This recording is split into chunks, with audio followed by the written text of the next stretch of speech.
নমস্কার বন্ধুরা, বাংলার ইনভেস্টর ইউটিউব চ্যানেলে আপনাদের সবাইকে স্বাগত জানাই। চ্যানেলে প্রথমবার এসে থাকলে চ্যানেলটা অবশ্যই সাবস্ক্রাইব করে রাখবেন। তো প্রথমেই এফআইআই এবং ডিআইআই এদের ডেটাগুলো দেখে নেব। আজকের দিনে এই এফআইআই এরা আবার বিক্রি করা শুরু করে দিয়েছে। শুধুমাত্র এর আগের ট্রেডিং সেশনে কিছুটা কিনেছিল, আজকের দিনে আবার এই 2000 কোটির কাছাকাছি শেয়ার বিক্রি করে দিয়েছে। এবং এই ডিআইআই এরা আজকের দিনে কিনেছে 2432 কোটি টাকার শেয়ার। এরপরে এই আমেরিকান মার্কেট কেমন পারফর্ম করছে, যেমনটা এখানে দেখতে পাচ্ছেন, এই যে ডাউ জোন্স এটা অনেকটা লাল নিশানে ওপেন হয়েছিল, যদিও তারপরে সেখান থেকে শার্প রিকভারি দেখিয়েছে এবং এখন এই কিছুটা হলেও পজিটিভে ট্রেড করছে। এবং একই অবস্থা এই যে নাসডাক কম্পোজিট এখানেও দেখতে পাওয়া যাচ্ছে, শুরুটা অনেকটা নিচেই হয়েছিল এবং তারপরে এখানেও খুব ভালো র্যালি এসেছে, এই 1%-এর কাছাকাছি বেড়ে এই মুহূর্তে প্রায় 0.65% ওপরে রয়েছে। আর এরপরে ইন্ডিয়ান এডিআর গুলো দেখে নেবো, যেমনটা দেখতে পাচ্ছেন এই যে ইনফোসিসের এডিআর এটা প্রায় 4.5% ওপরে রয়েছে। তারপরে এই উইপ্রো এডিআর এটা 3% ওপরে। এইচডিএফসি ব্যাংকের এডিআর সামান্য লাল নিশানে রয়েছে। আইসিআইসিআই ব্যাংকের এডিআর এটাও প্রায় 1% তেজিতে রয়েছে। ডক্টর রেড্ডি ল্যাব এটা 0.79% ডাউন এবং এই যাত্রা অনলাইন এটাই 1.39% নিচে রয়েছে। এই আইটি স্পেসিফিক স্টক গুলোতে ভালো তেজি কিন্তু দেখতে পাওয়া যাচ্ছে। আর যদি আমাদের এই গিভ নিফটি দেখি, এই গিভ নিফটিতে আজকের দিনে মোটামুটি তেজি রয়েছে, দেখতে পাচ্ছেন 107 পয়েন্টের কাছাকাছি এখন বাড়া। এছাড়াও আমাদের ইন্ডিয়ার জন্য কিছু ভালো খবর সামনে আসছে। কি ভালো খবর? যেমনটা দেখতে পাচ্ছেন এই যে স্টেট অফ হরমুজ, এখানে তো ডোনাল্ড ট্রাম্প তিনি অধিকার নেবেন বলেছেন। তিনি এখন এই স্টেট অফ হরমুজ এটাকে কন্ট্রোল করবেন, পুরোপুরি ব্লক করে রেখে দেবেন।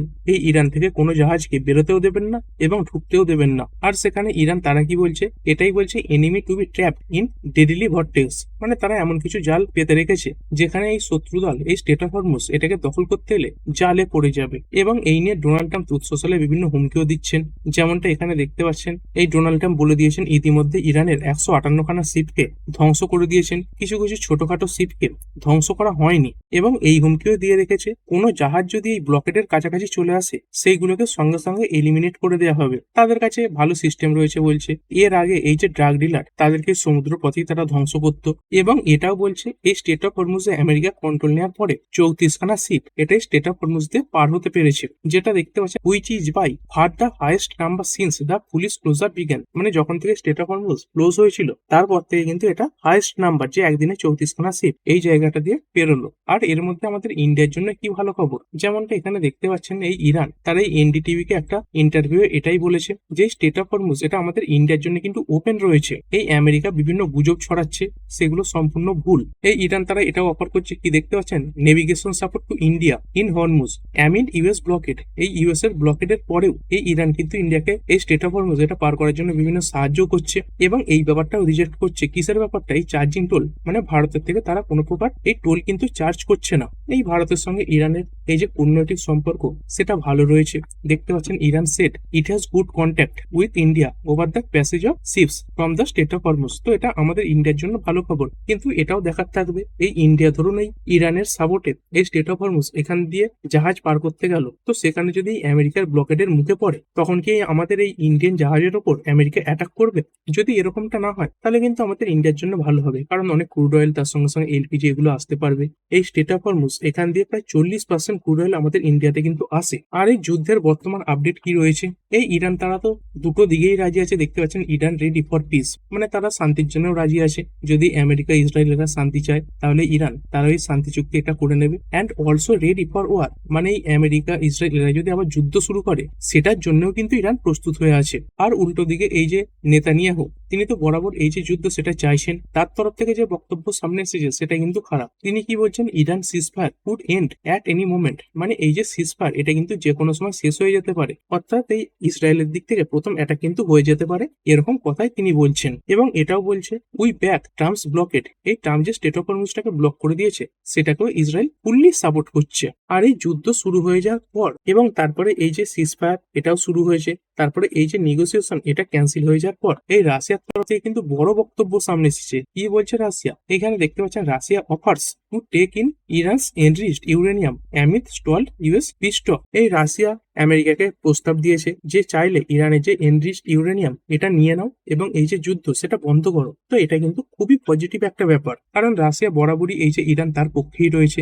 বিভিন্ন অস্ত্রশস্ত্র দিয়ে সাহায্য করছে। তো যদি রাশিয়ার মধ্যস্থতায় এই যুদ্ধ বন্ধ হয়ে যায় সেটা ইকোনমির জন্য তো ভালোই এবং তার সঙ্গে সঙ্গে শেয়ার মার্কেটের জন্যও ভালো। আর দেখুন, একটা যুদ্ধ বন্ধ হয়ে গেল মানে যে পুরোপুরি শান্তি তৈরি হয়ে গেল এমনটা নয়। এই ডোনাল্ড ট্রাম্প যতদিন ক্ষমতায় থাকবেন এই যে ছোটখাটো যুদ্ধ সেগুলো কিন্তু চলতেই থাকবে। যেমনটা ডোনাল্ড ট্রাম্প আজকের দিনেও হুমকি দিয়ে রেখেছেন কি, এইখানে দেখতে পাচ্ছেন ইরান ফার্স্ট কিউবা নেক্সট। তো এই ইরানের সঙ্গে এই যে ঝামেলা সেটা মিটে যাওয়ার পর তিনি কিন্তু এই যে কিউবা এর উপরেও অ্যাটাক করতে পারেন। Trump drops explosive hint. তো ঠিক আছে, যুদ্ধ রিলেটেড অনেক খবর কভার করা হলো। এবার কিছু কোম্পানির কোয়ার্টার ফোরের যে রেজাল্ট এগুলো দেখে নেব। আমাদের প্রথম company ICICI Prudential asset management co limited. এইখানে কেমন এসেছে কোম্পানির নাম্বার, এইখানে সেলস দেখতে পাচ্ছেন ইয়ারলি 1269 কোটি থেকে বেড়ে হয়েছে 1517 কোটি। কোয়ার্টারলি যদি দেখেন সামান্য ইমপ্রুভমেন্ট মাত্র, কিন্তু ইয়ারলি 20% বেশি। এবিটাও দেখতে পাচ্ছেন এই ইয়ারলি অনেকটা বেশি, প্রায় 30% বেশি। কোয়ার্টারলি সামান্য ইমপ্রুভমেন্ট দেখিয়েছে এবং এই নেট প্রফিট এটাই 692 কোটি থেকে বেড়ে হয়েছে 763 কোটি। এটা কিন্তু কোয়ার্টারলি ডাউন হয়েছে এবং এরই সঙ্গে সঙ্গে এই কোম্পানিটা এই 12 টাকা 40 পয়সা করে ফাইনাল ডিভিডেন্ড দেওয়ার ব্যাপারে ঘোষণা করেছে। তারপরের কোম্পানি স্বরাজ ইঞ্জিনস লিমিটেড। এইখানে কেমন এলো নাম্বার, এইখানে কোম্পানির নাম্বার সব দিক থেকেই ভালো। এই সেলস 454 কোটি থেকে বের হয়েছে 546 কোটি, কোয়ার্টারলিও বেশি। এবিটা দেখতে পাচ্ছেন প্রায় 62 কোটি থেকে বেড়ে 75 কোটি, এটাও কোয়ার্টারলি বেশি। এবং এই নেট প্রফিট এটাই 45.4 কোটি ছিল, এখান থেকে বের হয়েছে 54.6 কোটি, এটাও কোয়ার্টারলি বেশি এসেছে। ইয়ারলি এবং কোয়ার্টারলি দু জায়গাতেই কোম্পানির যে নাম্বার সেটা যথেষ্ট পজিটিভ এবং এরই সঙ্গে সঙ্গে এই কোম্পানি এক একটা শেয়ার পিছু 110 টাকা করে ডিভিডেন্ড দেওয়ার ব্যাপারেও ঘোষণা করেছে। তবে এখনো ডিভিডেন্ডের যে রেকর্ড ডেট সেগুলো ঘোষণা হয়নি, পরে আস্তে আস্তে এই যে ডেট সেগুলো জানিয়ে দেওয়া হবে। এরপরে কোম্পানির যেদিন এই এজিএম হবে বা অ্যানুয়াল জেনারেল মিটিং, তো সেখানেই এই যে ডিভিডেন্ড তার ব্যাপারে ঘোষণা হতে পারে। দেখতে পাচ্ছেন কবেই এজিএম হতে পারে, এই জুলাই 3 তারিখে। আর এরপরে আরো একটা কোম্পানি সেটা হচ্ছে এলআইসি।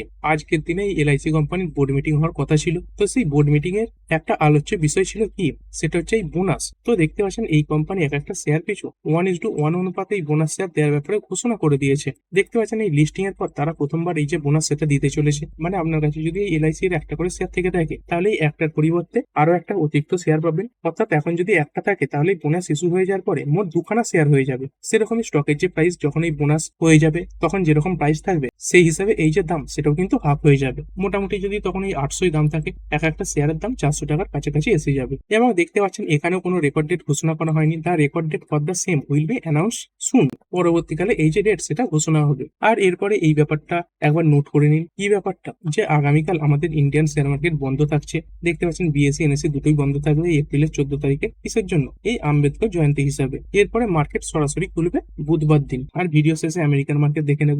যেমনটা এখানে ডাউ জোন্স, এটা দেখতে পাচ্ছেন একদম ফ্ল্যাট ট্রেড করছে, এই মাত্র 5 পয়েন্ট ওপরে রয়েছে। এবং যদি নাসডাক কম্পোজাইটের কথা বলি, এখানে 0.65% তেজি এই মুহূর্তে দেখতে পাওয়া যাচ্ছে। তো ঠিক আছে বন্ধুরা, আশা করছি ভিডিওটা আপনাদের ভালো লেগেছে। আপনি চাইলে এটাকে লাইক এবং শেয়ার করতে পারেন। আর শেয়ার মার্কেট সংক্রান্ত ডেইলি নিউজ আপডেট পেতে চ্যানেলটা সাবস্ক্রাইব করে রাখবেন এবং পাশে থাকা বেল আইকনটি টিপে অল অবশ্যই সিলেক্ট করে রাখবেন, যাতে পরবর্তী ভিডিওর নোটিফিকেশন আপনার কাছে সময় মতো পৌঁছে যায়। আর হ্যাঁ, ভিডিওটি শুধুমাত্র ইনফরমেশন এবং এডুকেশনাল পারপাসের জন্য বানানো হয়েছে। আমি সেবি রেজিস্টার্ড নই, তাই কোনো প্রকার শেয়ারে কোনো প্রকার বাই, সেল, হোল্ড বা অ্যাভারেজ করার কোনো সিদ্ধান্ত নেওয়ার আগে আপনার যে ফাইন্যান্সিয়াল অ্যাডভাইজার আছে তার সঙ্গে অবশ্যই আলোচনা করবেন। দেখা হচ্ছে পরের ভিডিওতে। ধন্যবাদ।